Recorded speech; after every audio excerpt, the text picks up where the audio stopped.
One of the most prolific manifestation teachers in the last 100 years, being Neville Goddard, says countless times that imagination creates reality. But what does this really mean? And how can we use our own imaginations in the most effective way to manifest our desires? In this video, we're going to be covering all of that.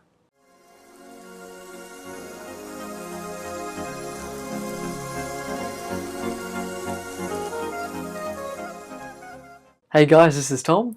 Welcome back to my channel, where I make videos that help you empower your higher self and manifest your dream life. If you'd like to win 60 minutes of one-on-one coaching with me, comment below "it is done." Winners will be announced every week. Here's what you need to know as a broad context of why imagination is important for you and why this tool is going to help you create whatever life you want and bring to life whatever desires you have.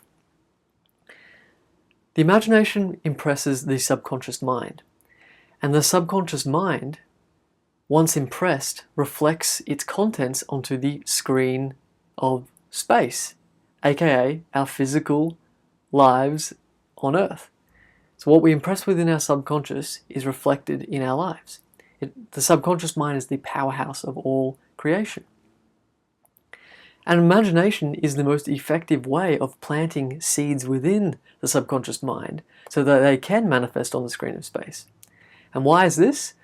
Well, imagination is the most potent and rich thought form that we have the capacity to use and harness in our creative faculties as human beings. Here is a few quotes about the power of imagination from Neville Goddard and the famed poet William Blake. So Neville Goddard said, "If you do not control your imagination will control you. Whatever you imagine with confidence is law to the subconscious mind. It is under obligation to objectify that which you mentally affirm." And William Blake said, "All that you behold, though it appears without, it is within, in your imagination, of which this world of mortality is but a shadow." So those are some powerful quotes and some food for thought for you. But here is the key point, the absolute key point.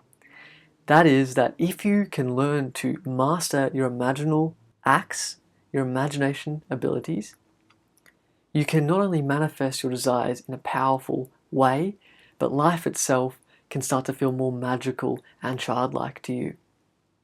That is the key. Okay, so let's get on to some absolute key tips and essential pillars that help you imagine with greater success. Number one is state akin to sleep. This is where you put yourself either naturally or willfully into a semi-conscious state before you imagine. This is where you shift into the alpha and theta brainwave state, and your neocortex shifts off, bulk of it shifts off, synaptic firing shifts off and moves to the forebrain, and this is where you open up creatively and you're more connected to the subconscious mind. There are two natural windows where this happens. In the morning, when you wake out of sleep, you transition through these brainwave states, and also when you fall asleep, you shift back through them. So you can utilize these natural windows before sleep and right after you wake up, or you can have to manually calm your mind down using a tool like meditation to get there. So how do you know when you've successfully got into this state akin to sleep? Well, there are really 2 degrees that show you're on the right track. One is a completely groggy state. For example, this was me the other day when I woke up from bed and I was listening to a subliminal tape while imagining, and I literally fell back into a dream. And it wasn't a complete deep sleep, but I was hearing the subliminal tape play in thoughts, and the characters in my dream were speaking out those thoughts as their lines, and the whole scene was based around my desire coming true, and people were talking to me and affirming it. So that was a completely groggy, semi-conscious state in which my subconscious mind, you can just feel it so soaking deeply within you, these new ideas and thoughts and pictures. But that's rare to actually get that deep. The other one is a meditative state, and this is where you just simply calm your mind down, you get relaxed, you're feeling slightly tired but present, peaceful, and then you imagine when your thinking mind is slower and you're under more direct control. Those are the two real degrees, and anywhere in between shows you that you're in a state akin to sleep. Now, some basic tips that can help you improve your ability to get into this state and therefore more powerfully impress your subconscious mind are counting down before you sleep, and then as you're getting really groggy right before you fall asleep, imagine then. Another one is to listen to binaural or meditative music as you imagine. Do a mindfulness or meditation practice for 5 minutes before you start. Listen to subliminal tapes, that can help as well, that have affirmations playing, and that can help bolster your scene and the clarity and emotional power behind your scenes. And finally, having a trigger that, for example, this is my trigger. You have a trigger that when you hear or perceive this trigger, you automatically know it's time to imagine. The next one is a really subtle but powerful one that I don't see many people talking about, and that is intending and allowing, as opposed to forcing and straining. So when we normally typically think about imagining, we think about, I have to paint the scene and what does it look like, and you kind of end up doing that as you picture, you're trying to paint it, you're trying to bring it to life. But what I found is that this actually already exists within you. The realm of human imagination is infinite. The scene you're picturing is not merely a scene, it's something that is in your own consciousness, and it already exists within the eternal present moment. I've got other videos that explain why consciousness is the only reality, you can check those out. But nonetheless, this scene actually exists, so you don't have to create it out of thin air. It's more like you're heading towards it and you're allowing it to meet you halfway. So you can get more into an allowing state of surrender and flow, knowing what you intend to imagine, but not forcing it to be created, to build it, so to speak. Picture it like the famous Michelangelo painting in the Sistine Chapel, where God is reaching down and the other finger's touching towards the finger. Your one finger and the God within you, the all-powerful subconscious mind, is meeting you halfway. And I found that when I flow most deeply, the scene almost just appears, and it's the most vivid when you approach it with this soft touch. And on top of that, it does help to script out, generally speaking, what you want to be imagining, so you have the basic foundation, but then because you have that, you can let go even more and let the scene paint itself with you co-creating it. Number 3 is revise emotional blocks.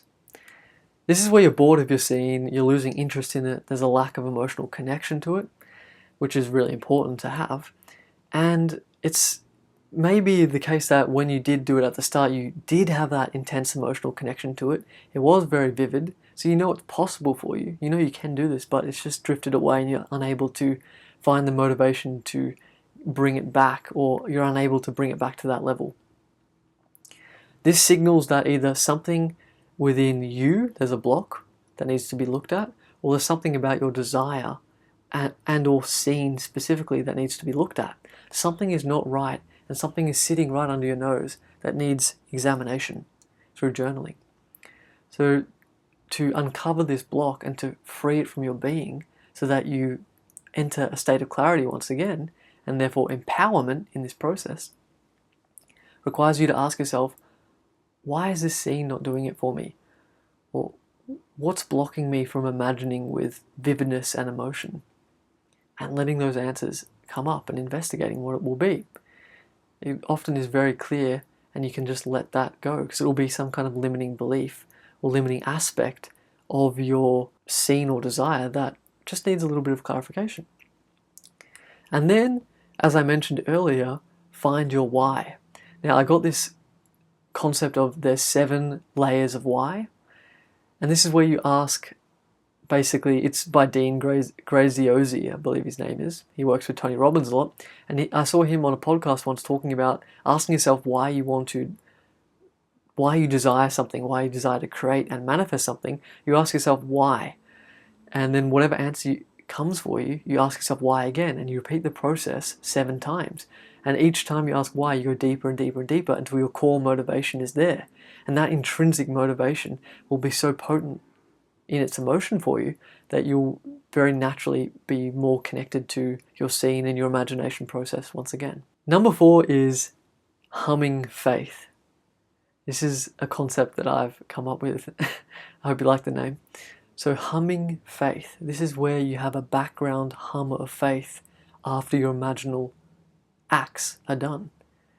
This is both living in the end, assuming the wish fulfilled in your everyday life, just naturally, not overwhelmingly, but naturally living in that state with confidence. And then also, a part of this humming faith is a knowing that you are an empowered being, that you are a creator of your own reality. And this can be achieved by immersing yourself in empowering content like this, or Neville Goddard books, or other manifestation teachers, just so you're getting these empowered thinkers and their ideas come into your mind, and you've got this sense of faith that's constantly there. The interesting thing is, when you have this faith, both by living in the end and by knowing that you are the creator of your own reality, you enter into a flow state that actually carries you throughout the day all the way up to your imagination process. And then when you enter into that process, there's this indescribable sense of faith that permeates the whole thing. And you're less attached to the process. Again, you allow the scene to come into the screen of your mind more clearly and powerfully, and then you drop it even more effortlessly because it's already done. That whole sense of flow and motion and smoothness actually makes the whole process really fast and powerful. And that's where things happen to you, where you can do one imaginal act and it manifests. For example, the other day, this is just a random example, one of many, I imagined myself eating a free slice of pizza, even though I don't really eat pizza, and I walked out the door and my friend's mum had come over, my girlfriend's mum had come over to visit, and she'd picked up some pastries and bits and pieces from the local supermarket, and at the bottom of the bag there was one slice of pizza. So it was 15 seconds after I picked it. Number 5, and the last essential tip, is small daily practicing. This is where you build your faith and you build your skills at a micro level, aka micro manifesting. Again, I'll link that video. And the key thing with this is that you're manifesting things that are so small that they're actually very easy because you don't put much importance on them. There's no internal subconscious resistance to these things appearing in your life, whether that's a free cup of coffee, greeting certain people, receiving certain comments or compliments from other people, things of that nature, very small, and you can just quickly picture them, drop them. The full instructions are in that video.